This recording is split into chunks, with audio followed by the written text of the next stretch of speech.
Yeah, masiko ng Elsag Pro.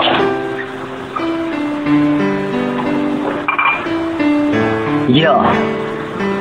Alam ko aking sinta na nagtatampo ka. Kitang-kita ko kasi sa iyong mga mata, at ramdam ko kasi ang mga bighati na iyong nilihim, at sa puso'y kinimkim ang lungkot na darama, ang inis na ininda. Kaya ngayon'y gumawa ng salitang kataga para muling makita ang ngiti sa iyong mukha na kayang tumanggal ng mga hinaing. Alam mo ba, sinta, na namimiss ko na ang ating mga asaran, ang ating mga kulitan na nagbigay kaligayahan at kasiyahan sa ating samahan na puno ng pagmamahalan. Kaya please sa aking sinta, bumalik ka na para muling maramdaman ang ganong kaligayahan, dahil hindi ko na makaya ang mga problema na parang binalutan ng isang kadiliman na di alam kung saan itong totoong labasan, na parang sinarhan ng 1,000 pintuan, pero yan ay mabuksan dahil tunay naramdaman para aking malaman ang totoong dahilan kung ba't tinulungan ng ating pagmamahalan natin na para lang pelikula, pero ngayon ay wala na parang isang bula. Kaya sa akin tayo dadaan, baka muling magkabalikan.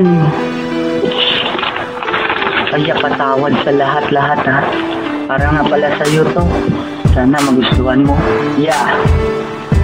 Habang aking bigkas ang mga letang wagas, ay unti-unting tumutulo ang mga luhang likas, dahil malabo na magkabalikan pa ang ating samahan ng puno ng pagmamahalan. Kaya humihingi sa'yo ng tawad si Masliko sa mga kamalian at sa mga kasalanan na ngayon pinagsisihan kung ba't kasinaktan. Kaya patawad na rin sinta at saka paalam na.